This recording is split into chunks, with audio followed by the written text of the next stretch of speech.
You like peeps? Welcome to my channel, I'm Django and this is Necromunda Underhive Wars. A brand new release, the latest of Games Workshop's titles to get a digital counterpart, and we're going to be playing through the story mode. So without any further ado, let's get into it, starting with a little intro cinematic. I'll do my best to shut up while it sets it all up for you. The Hive cities of Necromunda.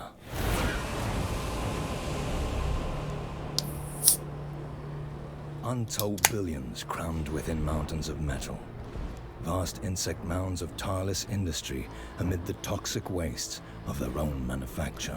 Looks like an iron Christmas tree. Inside the Hive cities, every breath of air, every drop of water is recycled 1,000,000 times over. Every watt of power and each mouthful of food must be guarded against rival clans and outlaws. That sounds like post-Brexit Britain. Sorry, I'll shut up now. It is a place where only the strong can endure, and no one prospers. Except, of course, those at the very top. Again, that sounds like post-Brexit Britain. I'll stop. And yet, opportunity still exists for the gang bold enough to take it. Let's hope that doesn't sound like post-Brexit Britain.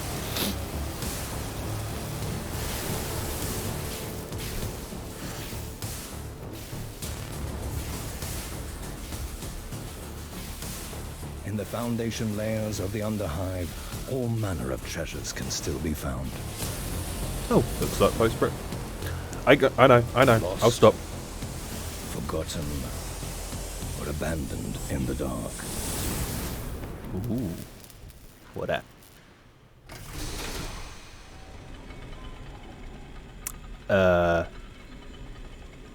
Guys?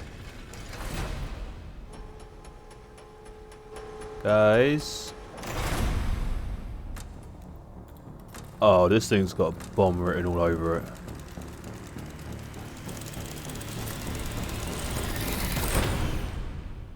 Or not? Or maybe. Okay. That's some kind of horrendous, arcane, nightmarish fusion of demon and machine.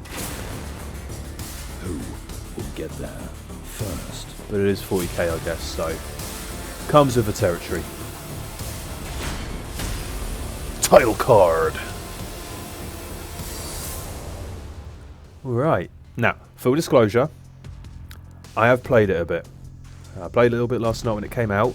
I figured, look, if you go into a game like this completely blind while trying to make content, you're basically going to end up with hour-long videos of someone sat there going, what the hell does all this mean?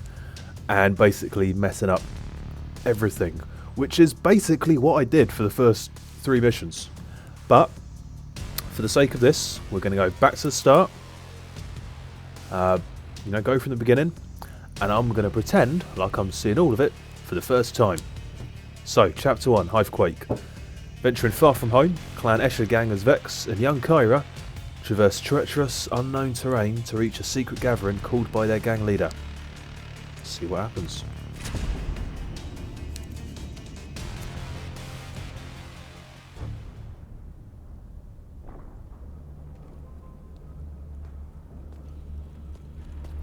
Wait! Come on, Kira. Move your off.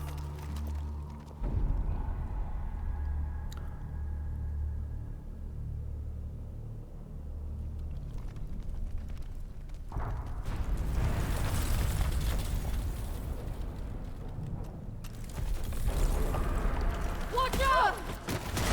And that is what happens when you fail the deck safe. But don't worry, everybody. Hell's teeth. Vex? Vex? Vex! Are you okay, Vex? Vex! Doesn't look like it. But surprise, she's okay. I'm okay. I ain't made of cloth. So I'm going to say now, Vex's accent, really kind of weird. Tess is gonna skin us if we're late to the meetup. I'll find another way around and catch up to you. So it's basically like, I'm not trying to throw shade, it just seems a little bit like Vex's voice actor couldn't quite decide what part of working class England she wanted them to come from. Anyway, so let's go. Yeah, so this is the game, this is your combat view. This is the lovely Vex, who's our heavy weapons expert. And yeah, let's just get straight into it. So, you got your turn, you got your movement points, you got your action points. Each meter moved costs a movement point. But they only get spent once you either perform a skill or you suffer the effects of one, such as like, you set a trap off or something, or you end your turn. So, for example, this is our starting point, and if you look in the bottom left where it's got obviously green is health, you've got your AP, that's your action points, and you've got your MP, movement points. So we've got 30 right now. We can run over here, you can see it's starting to decrease the further we move from our starting point. If we run back to our starting point, you see it's going back up again. So you've got a lot of freedom on your turn to move around, try out a few different angles, try out a few different things before you really commit yourself to course of action, which is quite forgiving really. Anyway, we need to go this way. Use some action points to vault over that.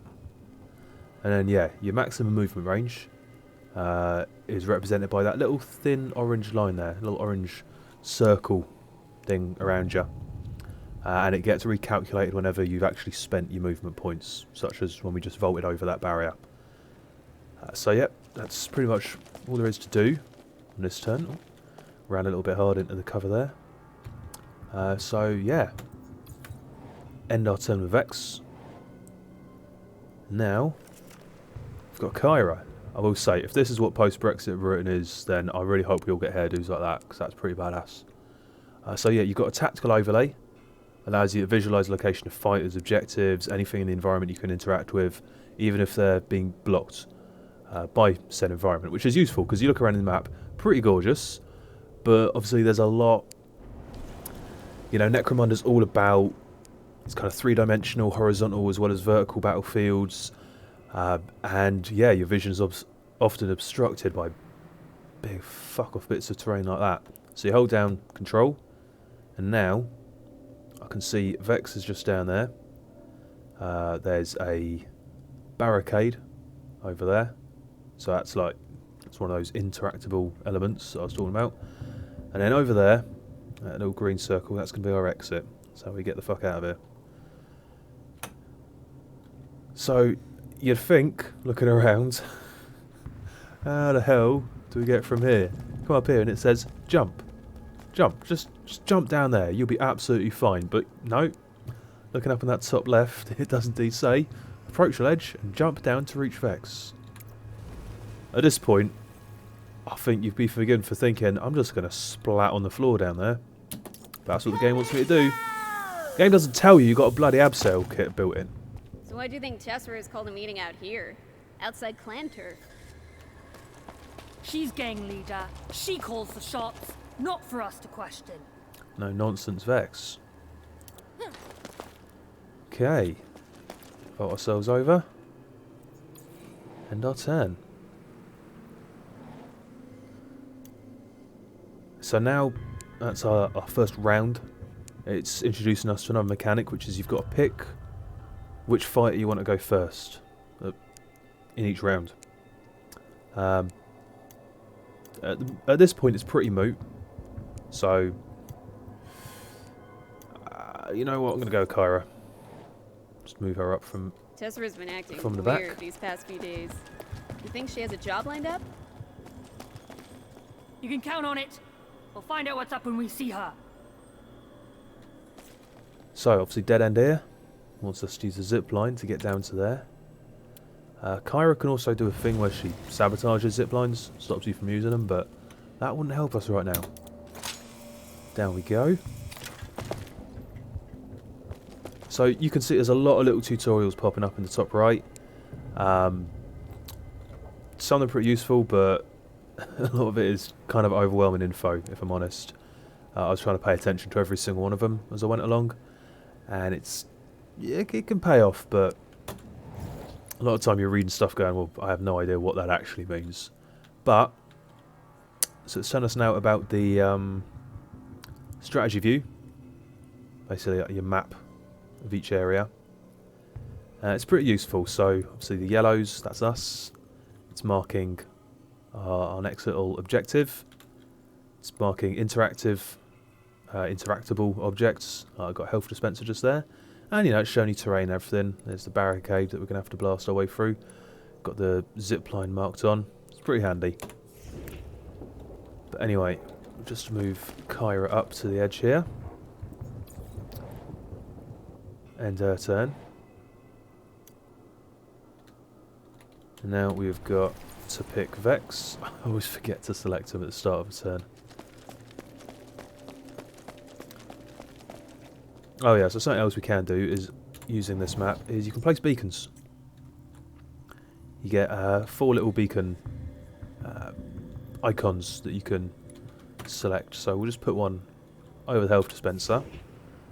Now you can see it real clearly in the combat view. That's actually pretty useful on some maps, because you can look at something on the strategy map, think, okay, right, that's where I'm going, that's what I've got to get to, what I've got to deal with, and you come back into combat view, go, right, where the hell is that in relation to me? So, pretty handy. Anyway, zipline down with X, and it wants us to get to the health dispenser, which I think we can reach with our movement this turn. Patch myself up. So, yeah, use 20 of our action points. As you can see down the bottom left, we've got 50. We can heal ourselves up a bit. So yeah, the more damage you take, go below 40%, you get heavily wounded, 15% you're gravely wounded, and there's various debuffs that come with that. We'll deal with them as we get to them. And obviously you get to 0, you're out of action. Not dead, just out of action. Important distinction, which again will come up later.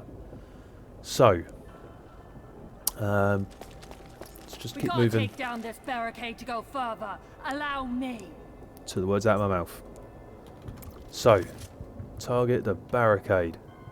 And obviously Vex being heavy weapons expert, heavy weapons do extra damage to objects. Kind of like weapons in D&D that have the siege property, you know? So, it's cleared that out of the way. I'm actually going to take a step back for... no, sorry, she can stay there. Doesn't matter. Okay, start of a new round. When enemies appear on the map, it'll always bring you on the strategy view first, which is kind of handy because it shows you quite clearly where they've arrived.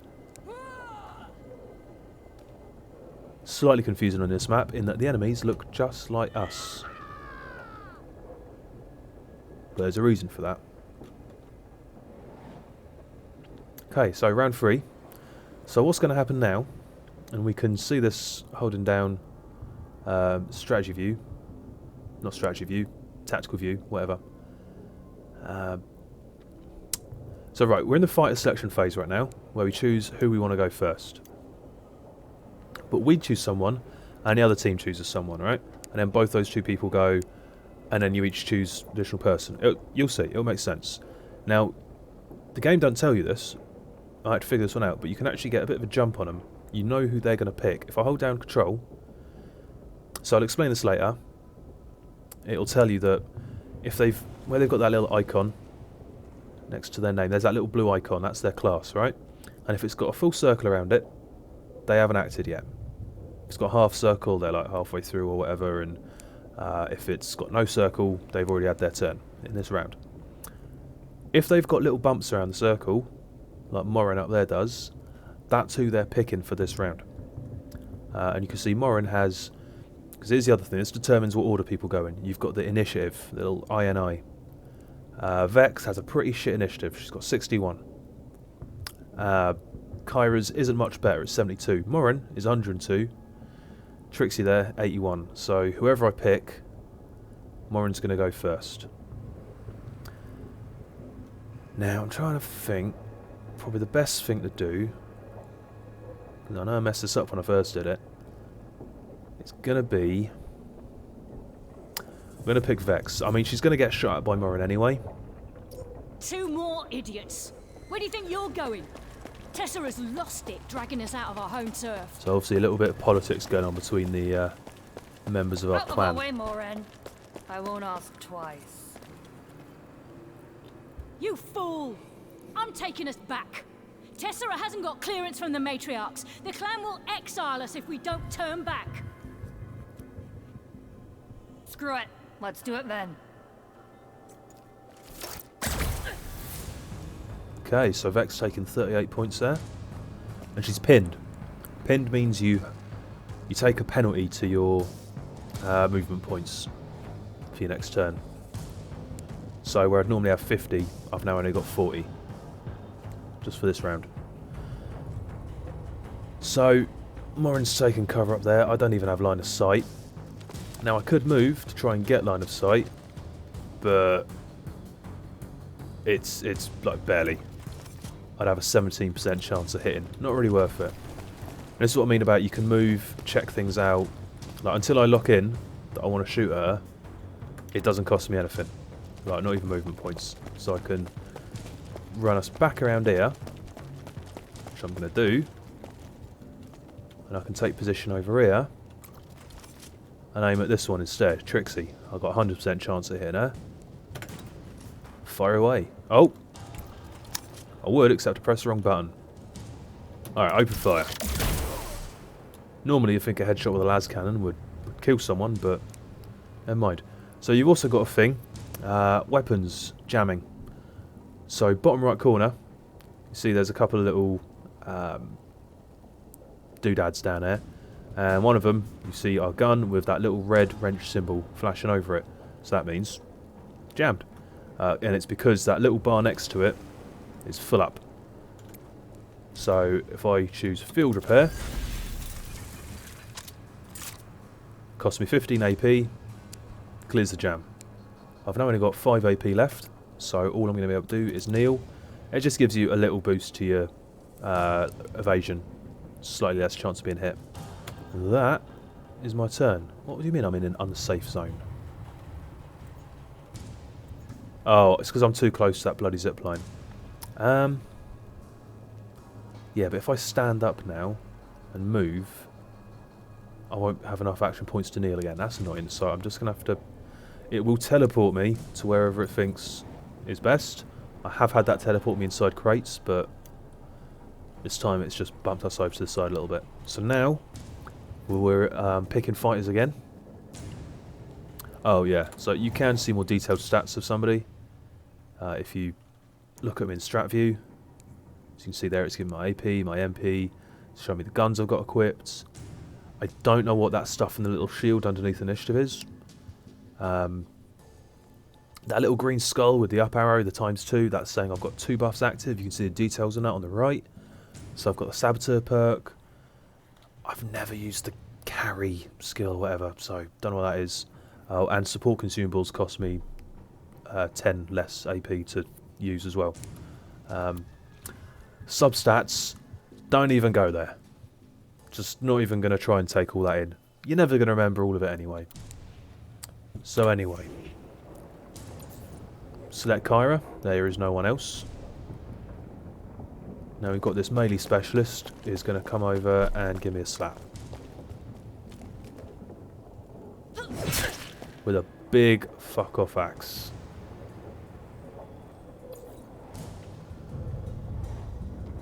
Okay. So I'm engaged now. Doesn't mean we're due to be wed. It means that if I want to move away, I'd have to disengage. That is literally like, I can't move otherwise. It's not even like you're taking an attack of opportunity kind of thing. I literally cannot move. But that's fine. I don't want to. What I want to do is equip my melee weapons. Costs a little bit of action points to do this. 5 AP each, so 10 total to switch both my pistols over to my axes. Now, we're going to strike back. However, I've got to think about how I do this. So I've got 50 AP. So obviously, it's saying we can switch hands there. Well, that is You see the bump saying strike both hands, 30 AP. So I'll attack twice if I choose that. I'll hit her with the left and the right. Or I can select just one hand and it only costs half as much AP, but obviously I'll only hit him once. So she's on 92 health. If I hit her twice, let's assume minimum damage. 26 times 2 is 52. Yeah? Yeah, 52. Which will take him down to 40. And I can strike him just once. It's probably not going to take him out. Then again, that is if we just do minimum damage. Let's see how this goes. And then we'll make a decision after that. Alright. Okay, that was a pretty heavy hit there, and she's only got 23 left. So actually, yep, we'll just follow up with the right hand. And she is down. What a mess. I know, right? But that basically is all of our AP.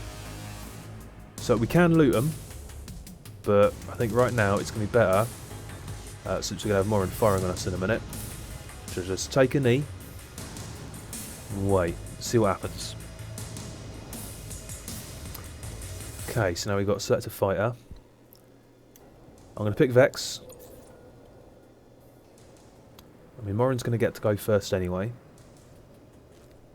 I can't pan. I can't look around when you're spectating their person, which is a bit of a pain in the ass. Also, I want to know, how is it snowing down here?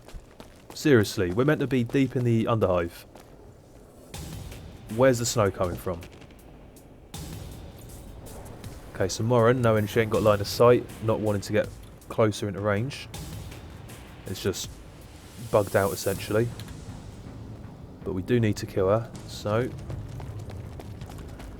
let's see if we can get ourselves back in some cover.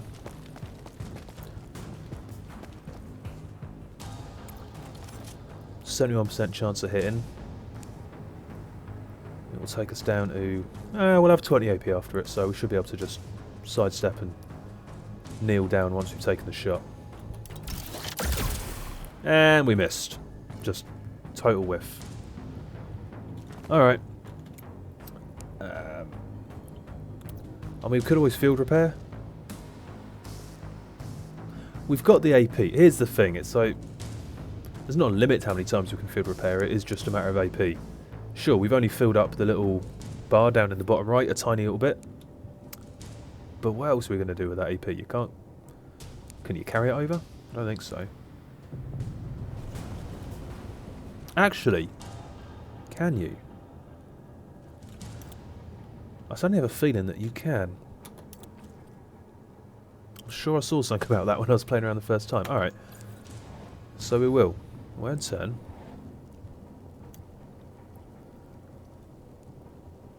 Yeah, because look, our movement points are now at... Obviously, I'm still learning about this game. So, we also get a free turn, essentially, because we outnumber them 2-1. Morin doesn't get to go twice in the same round. You still only get to go once per person. So that means that Kyra here is essentially unopposed. So we can choose to Searcher. Searching is a free action, but taking the taking stuff does cost 5 AP to take something. We can't actually use this. And little spoiler for my experience in this so far. I was looting absolutely everything from everyone that I was down in, and then it was just gone out of my backpack for the next map. I didn't get a chance to sell it. I didn't, nothing. So it kind of feels like, unless you can use something that you're taking from them, kind of feels like there's no point looting them. But just in case I'm wrong, and since I'm not going to go out of my way to do this, we'll take it for now. We want to access my own inventory. Before we forget, I'm going to re-equip my laser pistols, just to give me a ranged option as we're moving up.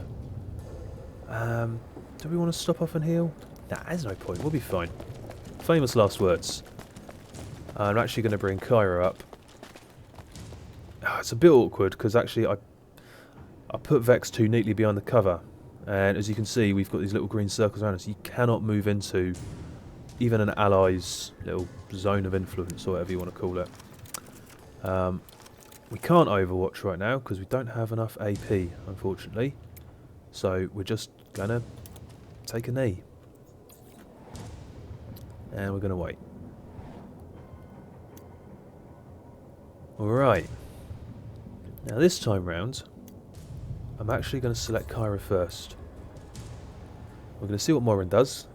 Hopefully, she's going to actually move out again. Like that. Come further into range, where we might be able to get a shot on her. What she's actually probably going to do is go right back to where she was. Just so she can get a shot off on us. But you missed. Cover and kneel bonus paying off. And she just moved a little bit out of the way so that we don't have line of sight on her from down here. I've seen the AI do that a lot. You know, rather than move behind cover, they'll just move so that you don't have a shot on them. But then obviously you can move and suddenly they haven't got anything protecting them. But hey ho. So let's see if we can get Kyra all the way up here. We can actually get Kyra into base with this one, which we will do. And we will switch back to our brute cleavers. We're going to go ham on the bitch. Both hands. Pop, pop. And yeah, we'll hit her one more time. Right hand. There's not much point in disengaging and moving away, in my opinion. Might as well just stay in combat with her. Because then she has to disengage if she wants to escape me. So first things first, we'll stand up. Oop. And we'll try and position ourselves. I mean, this is a bit cruel, really.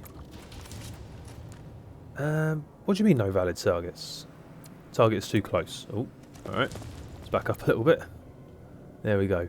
Now, you're supposed to get a little bonus to your ranged evasion if you're engaged with somebody. Just to give you a little bit of a buff against being shot at. But as you can see there, 100% chance I'm going to hit. Minimum damage I'm going to do is 52. So, good night, Morin. Searcher! Moore would never venture out this far without a map of the area. Alright. And yep, she certainly does have a map. Have we got enough AP to take these? We do, and we shall. Again, like I said, I've not seen any kind of shop, any like after action between the battle ability to sell stuff, but where's the harm in taking it right now? Cool. So we've got the map. Now we just need to escape through the extraction point.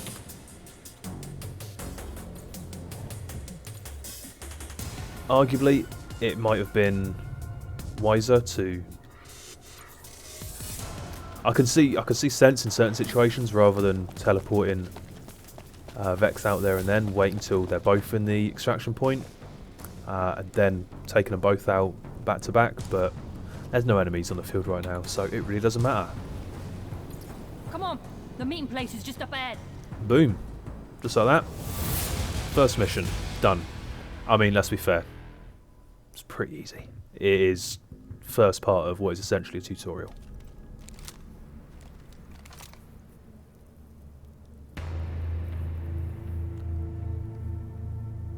Shame. Never liked her anyway. Whoa, whoa! We're with you! No hard feelings? Hell no. If Morin wanted to lead, she had to be strong enough. And she was weak. So we'll follow you, sister. So what's this all about? Why are we meeting on the way out of here? It's got to be Loving the big. face paint. Why risk it otherwise? Big enough that Tess is more worried about those matriarchs hearing about it. Such a weird accent. Getting into a fight with the slab punchers. Ooh, so the biggest. It's gotta be loot, right? Ahoy! Shut up, Kira. Hey, lay off! Vex is kind of a dick.